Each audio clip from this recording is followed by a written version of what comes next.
역대상 8장 29절에서 33절부터 읽겠습니다. 역대상 8장 33절에서 40절, 그리고 10장 1절에서 6절까지 말씀입니다. 구약성경 623페이지입니다.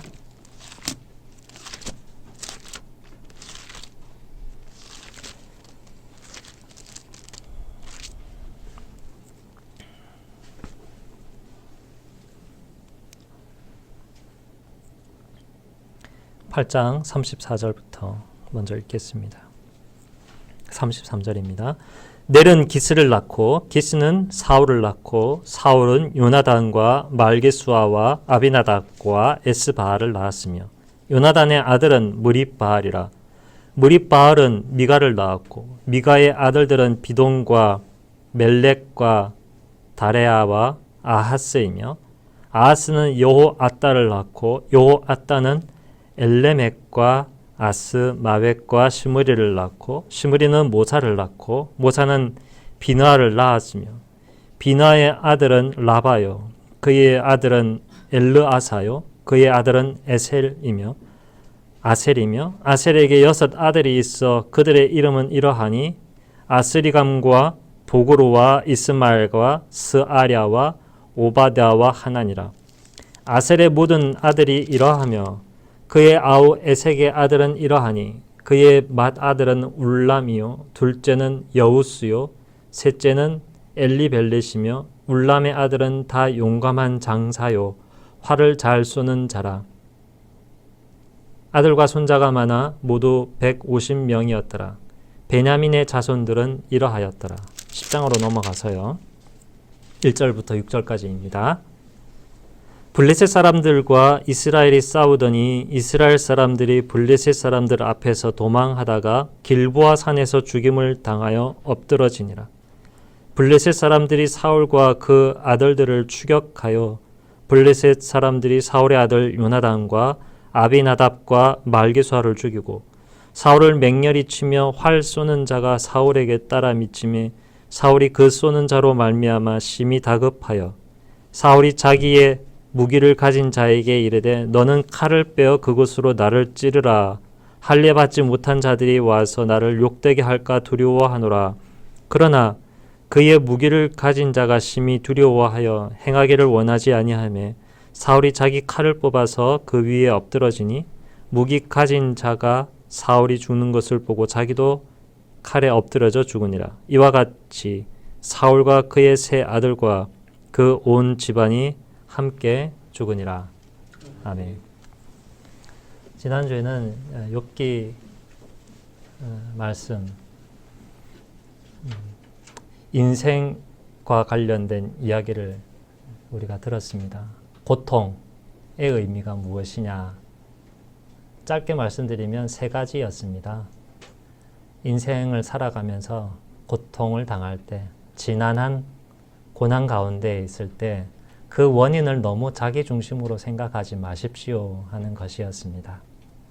하나님 입장에서, 하나님의 경영하신 입장에서 살펴보아야 합니다. 내가 인과응보로 벌을 받고 있는 것이 아니다라는 사실 깨달으셔야 합니다 라고 말씀드렸습니다. 왜냐하면 나의 의는, 그리스도인의 의는 예수 그리스도께서 이미 주셨기 때문인 것이죠. 우리가 내 고난은, 고통은 내 개인이 당하지만 그 의미는 다른 사람을 위한 중보의 일, 제사장의 일을 하도록 하기 위함이다. 그것이 참으로 복되고 의미 있는 일이 되어서 우리가 물론 고통 가운데 있으면서 우리의 죄는 없지 않기 때문에 회개는 해야 하겠으나 그것으로만이 아니라 내가 이웃과 친구와 같은 그러한 고통 가운데 있으면서 그들을 위하여 중보하고 그들을 위하여 하나님께 제사장의 역할을 나갈 때 우리 역시 욥처럼 삶이 회복되는 그러한 일을 받게 될 것이다 하는 말씀을 들었습니다. 오늘은 그와도 약간 비슷한 말씀이기도 한데요. 우리의 삶의 자리는 어디인가 하는 것을 요나단, 중심으로 기록된 족보를 통해서 보려고 합니다. 그리스도인이 누구입니까, 여러분? 우리는 어떤 사람들입니까? 보통 일반적으로 사람들은 내가 누구인지를, 내 인생의 의미가 무엇인가를 생각하고 평가할 때 무엇으로 기준으로 삼습니까? 무엇을 가졌는가 하는 것입니다. 물론 사람마다 가지려고 하는 것들이 각양각색이죠. 다릅니다. 그것이 어떤 기준이 되었건 간에 나는 이 세상 한평생을 살면서 무엇을 가진 사람으로서 살아가느냐 하는 것을 가지고서 자기를 평가하려고 합니다. 한평생 나는 무엇을 가지기 위하여서 일하고 추구하는 사람으로 살아가는 것이죠. 내가 원하는 그것을 갖기 위하여서 내가 있어야 할 자리는 어디냐?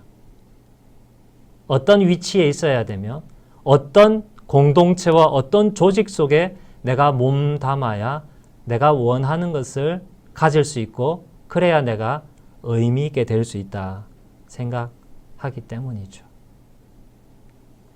그렇게 세상을 살아가다가 그리스도를 만났기 때문에 그것이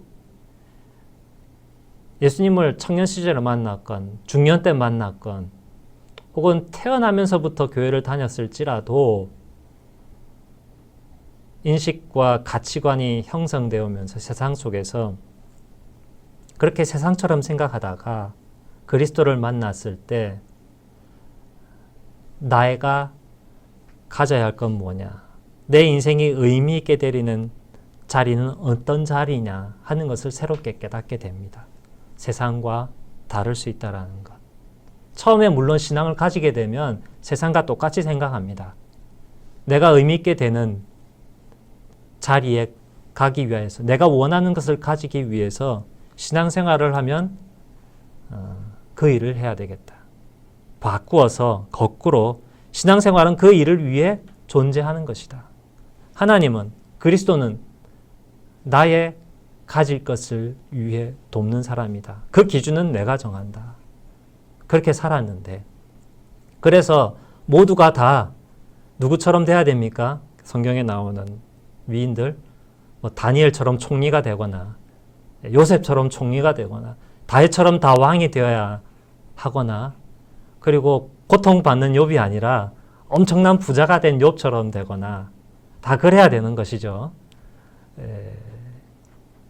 순교한 베드로가 아니라 교황과 같은 그러한 베드로가 되어야 된다라고 다들 생각하는 것이죠.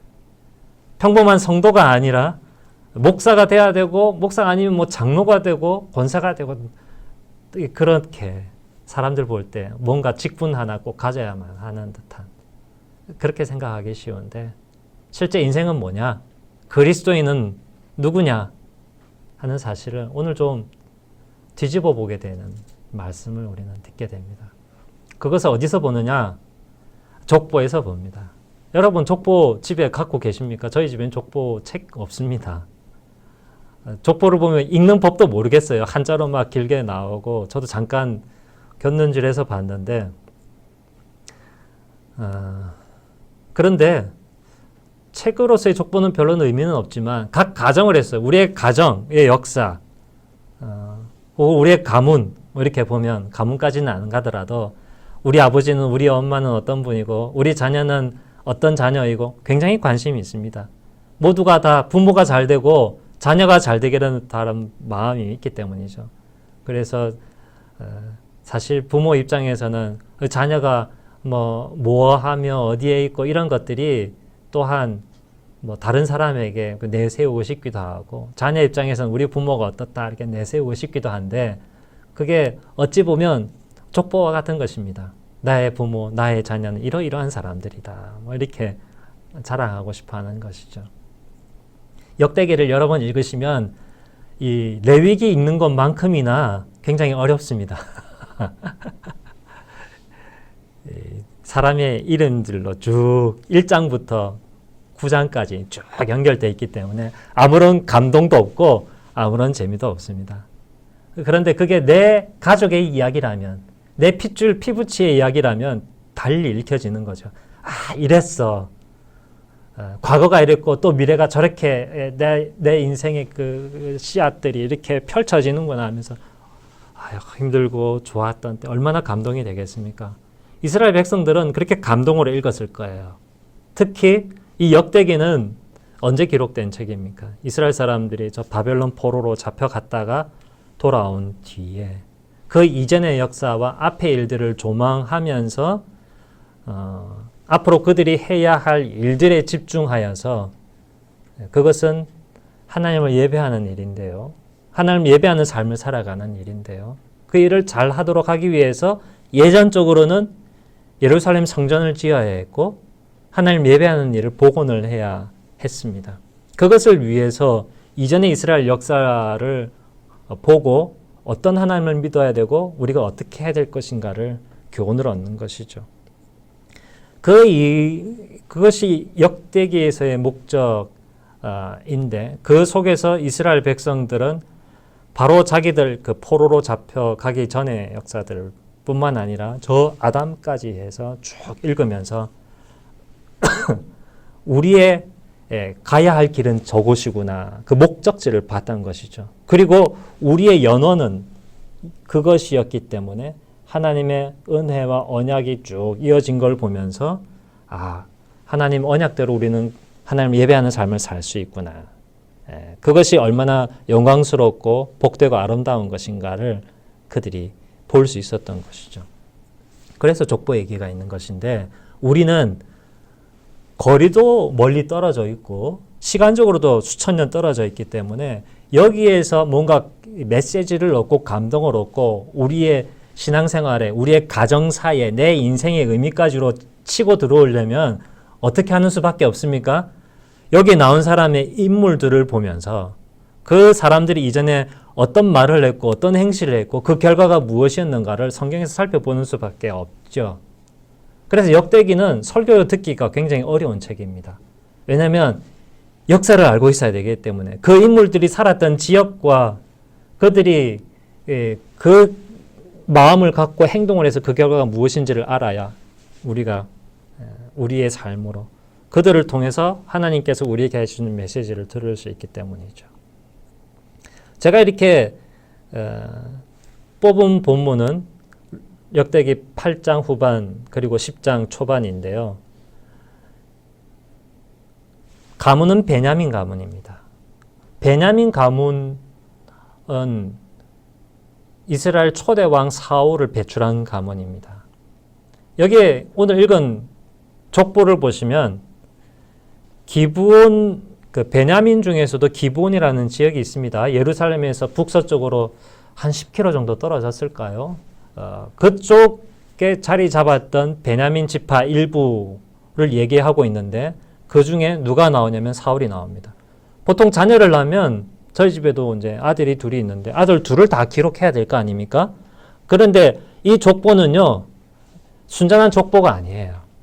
메시지, 하나님의 말씀이에요. 괜히 족보를 기록한 게 아닙니다. 무언가 메시지를 전하려고 히스토리를 적은 거예요. 그런데 사람을 다 적으면 메시지가 되지 않아요. 그냥 단순한 역사 기록물이지. 단순히 인간 족보를 기록하려고 이야기를 실은 게 아니에요. 제가 드리려는 말씀은 무엇이냐면 여기에 나와 있는 모든 사람들은 선택된 사람들입니다. 베냐민 지파 중에서도 기브온 지역에 있는 사람을 얘기했고 그 중에서도 다 가지를 치고 사울을 향해서 수직으로 족보가 내려가고 있습니다. 기브온의 우두머리는 여이엘이라는 사람인데 많은 자녀를 낳았을 거잖아요. 그런데 딱 한 사람 짚고 수직으로 누가 누구를 낳고 여이엘이 누구를 낳고 하다가 사울까지 갑니다. 사울이 이스라엘 초대 왕이죠. 사울이 낳은 왕이 아들이 4명이 있습니다. 4명의 이름은 요나단, 그 다음에 말기수와 아비나답, 에스바알입니다. 쫙 퍼진 거예요. 아들을 다 기록한 거예요. 딸은 뺐습니다. 그런데 이 4 아들 중에 누구를 택해서 족보를 이어나갈까요? 요나단입니다. 여기에 쓰여져 있는 이름들을 보면 기가 막힌 이름들이 있습니다. 30절에 보면 조금 위로 올라가지만 바알이라는 이름이 있습니다. 여러분, 바알이 뭐죠? 아들 이름을 바알로 지었어요. 바알을 섬겼다는 겁니다. 이스라엘 사람들인데 가나안 땅에 와서 하나님 백성인데 아들 이름을 바알로 지을 정도였어요. 그 다음 보십시오. 사울은 아들 이름을 한 사람을 이시바알이라고 합니다. 에스바알인데 정확하게는 이시바알입니다. 이시는 남자라는 얘기예요. 바알은 그 우상 바알이에요.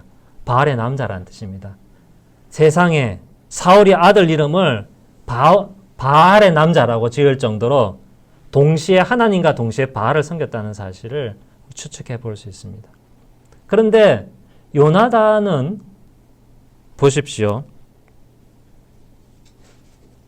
요나단 아들의 이름은 무립바알입니다. 요나단 아들은 무립바알이 아니죠. 무비보셋이죠. 그죠? 같은 이름입니다. 이렇게도 부르고 저렇게도 불렀다는 것입니다. 무립바알이라는 것은 바알과 경쟁하는 자라는 뜻입니다. 그렇게 해서 바알을 이기겠다는 뜻을 아마 품지 않았을까 싶은데요. 뭐 여기에 보여지듯이 같은 베냐민 지파 아니지만 우상을 섬기는 일과 우상과 싸우는 일들이 혼재해 있는 그런 집안이었습니다. 이 요나단이 낳은 무립바알이 낳은 무비보셋의 아들 미가가 나옵니다. 미가는 사무엘하 9장 12절 어간에 등장하는데 그 모습이 굉장히 처량합니다. 왜냐하면 사울의 아들들이 다 죽고 누가 남습니까? 무비보셋 무립바알만 나왔습니다. 다윗이 요나단과 약속을 해서 요나단 지켜주겠다가 약속을 했어요. 그런데 그 밥상에서 먹는 이가 사울 가문의 자손이 지금 누가 남았냐면 누구예요? 무립바알이 남았고 거기에 나이 어린 아들 미가가 있더라. 굉장히 슬픈 장면입니다. 그럼에도 불구하고 그 미가를 통해서 쭉쭉쭉 흘러나와서 38절에 에셀의 6 아들이 나오고 또 그의 형제 39절에 에색이 나오는데 에색의 아들은 셋이 있는데 그 아들들은 다 용사다. 힘센 용사다. 요즘 마블 영화 유행하는데 그 식으로 얘기하면 힘센 영웅들이었습니다. 뿐만 아니라 그 후손들이 150명이 펼쳐져서 무슨 일을 했다는 겁니까? 포로기 후기에 돌아왔을 때 다들 힘께나 쓰는 영웅으로서 이스라엘을 다시 회복하는 일에 앞장섰다는 뜻입니다. 이것을 딱 보면서 요나단에 집중을 하게 됩니다. 요나단과 사울의 이 족보 이야기는 똑같은 세트가 9장 35절부터 44절에 다시 반복되고 있습니다. 그만큼 중요하다는 겁니다. 우리가 잘 알고 있는 요나단의 일생 어떤 것입니까? 사무엘상 14장과 19장과 20장과 32장에 나옵니다. 14장에 나오고 있는 요나단의 모습을 보면요. 믹마스라고 있습니다. 거기에서 전투를 벌입니다. 블레셋과 전투를 벌이는데 사울은 쫄았습니다. 블레셋 엄청난 적의 앞에서 이러지도 못하고 저러지도 못하는 상황에서 요나단이 자기 하인 한 명 거느리고 자기 혼자 홀롤단신 블레셋의 가장 앞선 부대 앞으로 쳐들어갑니다. 과연 하나님이 저들을 우리에게 붙이셨는지 이기게 할 것인지 알아봐야 되겠다 하고 자기의 목숨을 걸고 나아갑니다. 왕은 사울인데 사울이 왕 역할은 하고 있지 못하고 그의 아들 요나단이 지금 실상 왕의 역할을 앞장서 하고 있는 거예요. 하나님의 구원하심은 사람의 많고 적음에 있지 않다라고 얘기를 합니다. 누구 말하고 비슷합니까? 다윗 말하고 비슷합니다. 그렇게 해서 홀롤단신 나가서 전진 부대를 다 부수고 그 일을 통해서 어떤 일이 일어납니까?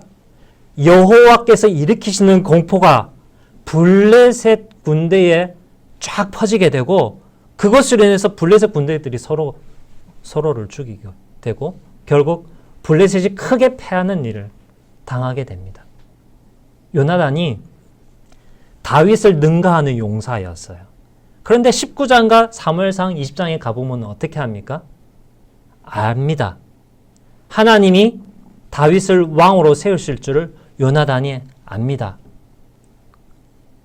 사울은 다윗이 자기 왕위를 꿰찰 사람인 줄 알고 끊임없이 사울은 다윗을 죽이려 해요. 심지어 이렇게 얘기합니다. 다윗이 있는 한 내가 왕으로 계속 남아있을 수 없고 너도 왕이 되지 못한다. 너는 그것을 알지 아니하느냐. 요나단은 그것을 알매도 불구하고 끊임없이 다윗을 지켜줍니다. 그런데 그 요나단의 최후는 어땠을까요? 사무엘하 32장 2절 그리고 역대상 10장 1절부터 6절에 그 처절한 장면이 묘사되고 있습니다. 치열한 전투가 벌어졌습니다. 블레셋과 화살 쏘는 자들이 사울을 쫓아왔고 사울의 세 아들 요나단을 비롯한 세 아들은 힘써 싸웠습니다. 자, 요나단은 지금 다윗이 다음 왕이 될 줄, 왕조가 바뀔 줄 알고 있는 상황입니다. 사울이 얼마나 악한 왕이었는가 지금 8장 후반부에 나와 있죠. 하나님께 묻지 않고 무당에게 나아가서 어찌해야 할까를 묻고 하나님 명하신 대로 아말렉 족속을 치지 않고 자기의 정치적인 목적을 위하여서 하나님께 돌려야 할 것들을 자기가 취해버렸습니다. 그리고 나단 선지자에게 거짓말을 했습니다.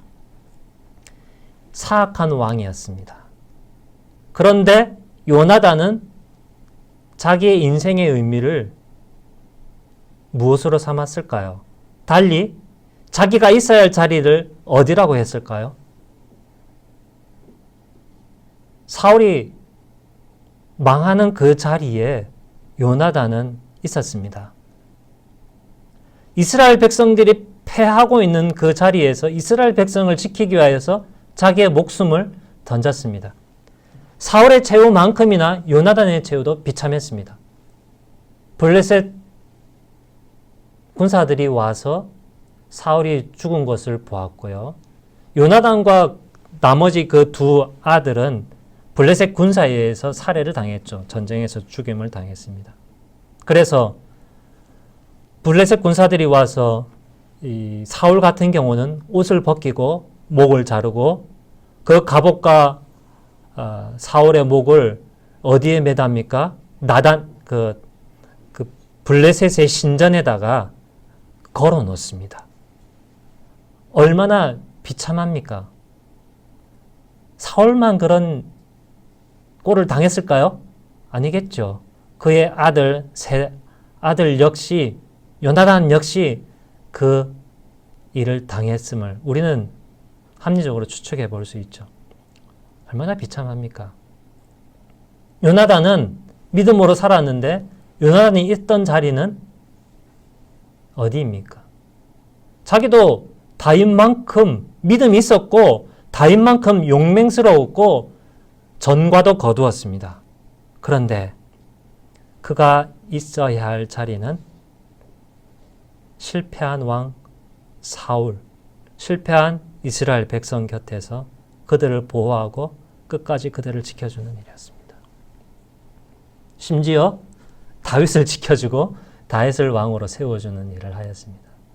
하나님께서 자기에게 그 일을 맡기셨다고 믿었기 때문이죠. 우리 그리스도인들이 있어야 할 자리는 어디겠습니까? 다 다윗 같겠습니까? 우리가 살고 있는 가정과 세상을 생각해 보십시오. 이시바알이 가득한 세상입니다. 하나님이 왕이 아니고 하나님이 기준이 아니고 내가 정하는 기준을 세우고 내가 원하는 것을 가져야 되겠고 그것을 가지기 위한 자리를 나는 확보하겠다. 그 일을 위해서는 무엇이든 다 하겠다.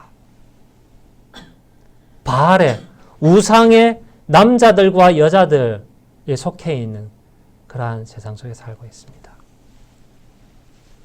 마태복음 10장 말씀, 누가복음 7장 말씀, 십자가를 지고 나를 따르지 않으면 내 제자가 되지 못한다. 자기 목숨을 구원하려고 하는 자는 목숨을 잃을 것이고 나를 위하여 목숨을 잃는 자는 목숨을 얻을 것이다. 천하를 얻고도 자기 목숨을 잃으면 무슨 소용이 있느냐. 요나단은 여러분 보시기에 자기 목숨을 잃었습니까? 얻었습니까? 천하를 얻었습니까? 잃었습니까? 요나단은 왕권을 잃었습니다. 세상 사람들이 볼 때 저 기가 막힌 기회를 보기 넝쿨채 들어왔는데 발로 차버리다니 천하를 잃어버린 사람이다. 사울을 버렸다면, 다윗 편에 착 달라붙었더라면 목숨 보존하였을 것을 그렇게 비참한 최후를 당하느냐, 목숨을 잃었다라고 생각할지 모릅니다. 그러나 여러분 어떻습니까? 우리는 무엇을 위하여 살건 무엇을 가지건 간에 반드시 피할 수 없는 길을 걸어가고 맙니다. 반드시 죽습니다.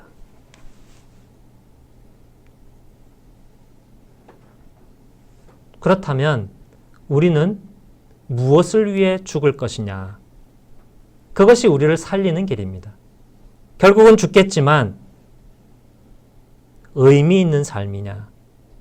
나의 목숨을 무엇을 위해 소진할 것이냐 했을 때 하나님께서 나에게 맡기신 일을 위해 살아가는 것.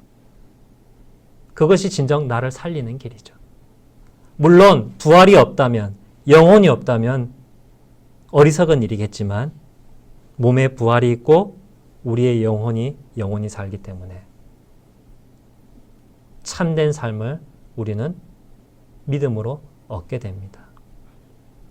우리가 있어야 할 자리는 어디일까요?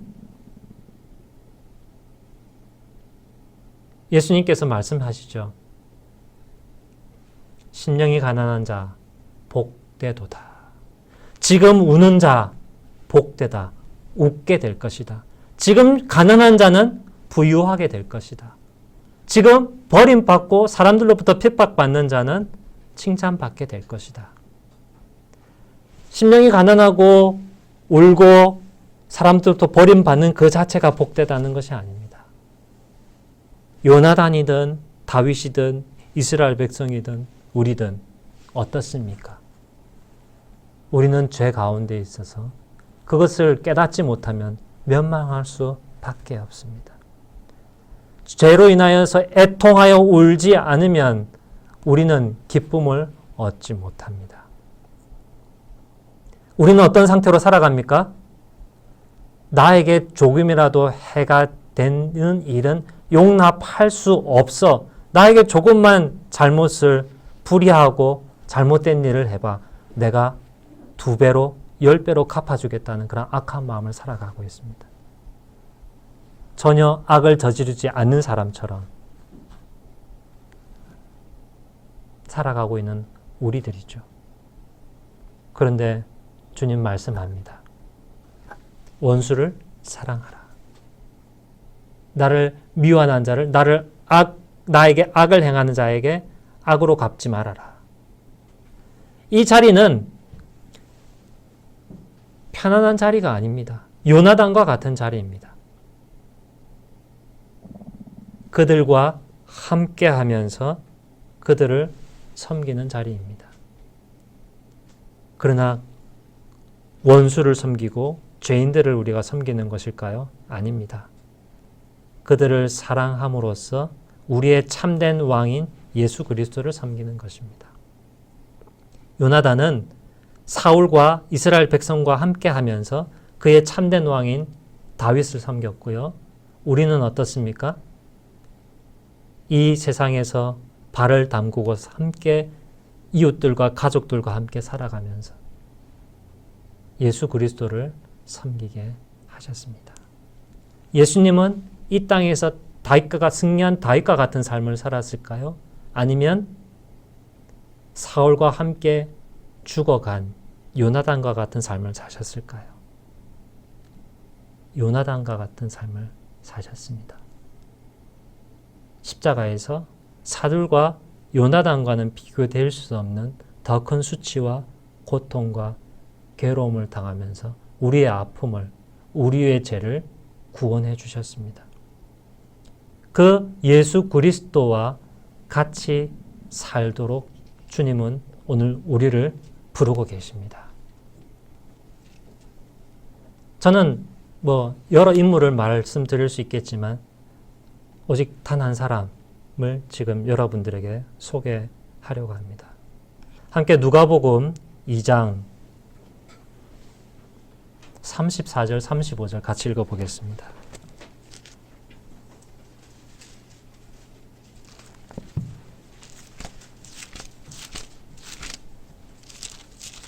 시므온이 예수님을 보고서 마리아에게 요셉에게 한 말입니다. 누가복음 2장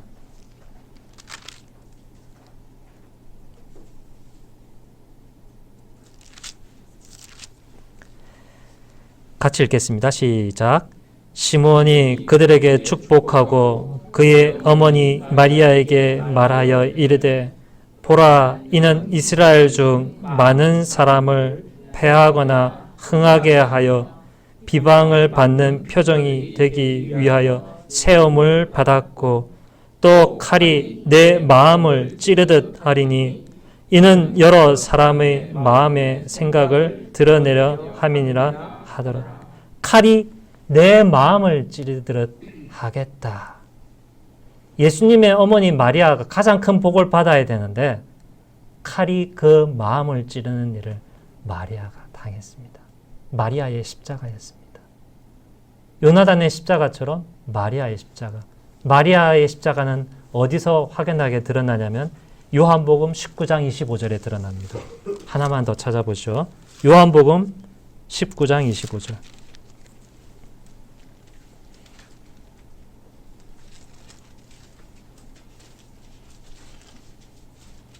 같이 읽어보겠습니다. 신약성경 181페이지. 시작. 예수의 십자가 곁에는 그 어머니와 이모와 글로바의 아내 마리아와 막달라 마리아가 섰는지라. 마리아가 의미 있었던 곳. 마리아가 있어야 할 곳은 어디였어요? 예수님을 출세시켜가지고 덕을 보는 그런 자리가 아니라 예수님이 외롭게 처형당하는 부끄럽고 가슴 아프고 외롭고 어둡고 슬픈 자리에서 마리아는 예수님을 위로하고 너의 하는 일이 옳고 그대로 될 것이다 라고 침묵으로 격려했을 것입니다. 오늘 주님이 우리를 있게 하는 자리는 우리의 기대와 다릅니다. 내가 원하는 것 다 가지고 다 누리고 세상에 가진 것으로 나를 규정하는 그런 자리가 아니라 하나님의 은혜로 하나님의 용서하심으로 나를 규정하는 자리. 그런데 그 자리는 십자가의 자리입니다. 이건 너무 비관적이고 고통을 즐기는 사람들 아니야? 그렇게 세상 사람들은 비웃을지 모르겠습니다만 여러분, 요나단의 족보를 보십시오. 그는 가장 가치 있는 삶을 살았고 그의 후예들은 포로 귀환 이후에 하나님의 나라를 세워가는 일에 앞장섰고 그 가족의 족보가 2번이나 기록되었다는 사실. 주님이 기뻐하시고 인정해 준다는 사실 아니겠습니까? 주의 영광을 옷 입기 위하여 주님께서 지워주시는 십자가를 거부하지 마시길 바랍니다. 오히려 십자가를 끌어안으십시오. 요나단처럼 살아가십시오. 스데반처럼 살아가십시오. 그게 우리가 진정 의미 있게 살아가는 자리입니다. 실상 내 자신을 보거나 우리 이웃들을 보거나 이 세상을 볼 때 가난합니까? 부유합니까? 지금 웃습니까? 주님께서 뭐라고 하십니까? 누가복음에서 지금 웃는 자는 울을 것이고 지금 부유한 자는 가난하게 될 것이니 지금 배부른 자는 배고프게 될 것이다. 주님의 은혜를 의지하지 않고 주님의 영광과 주님 주실 복과 영생을 소망하지 않고 하나님을 나의 주 하나님으로 섬기지 않고 세상 바알처럼 우상을 섬기는 자들, 그런 세상이 편만한 곳에서 어떤 영광 누리겠고 어떤 좋은 것 즐기시겠습니까? 진정한 인생이 무엇입니까? 여러분의 생명을 무엇을 위해 바치겠습니까? 이 세상에 꼭 필요한 요나단 같은 사람들이 되시어서 여러분 인생이 복받고 여러분 사랑하는 사람들을 복되게 하시는 그러한 인생을 살아가시길 바랍니다. 지금은 자녀 때문에, 지금은 부모 때문에, 지금은 친구 때문에 괴로울 수 있습니다. 그러나 끝까지 그 옆자리를 지키십시오. 요나단처럼 말이죠. 그 결과가 복되고 아름다울 것입니다. 기도하겠습니다. 하나님 아버지, 우리가 인생에서 화려하고 멋지게 남들 앞에 앞서기를 원했는데 가난한 나를, 죄 많은 나를 위하여 요나단처럼, 아니 요나단보다 더 비참하게 되신 예수 그리스도를 오늘 보았고 또 그 예수 앞에 나름의 십자가를 지고 살아간 마리아를 보았습니다.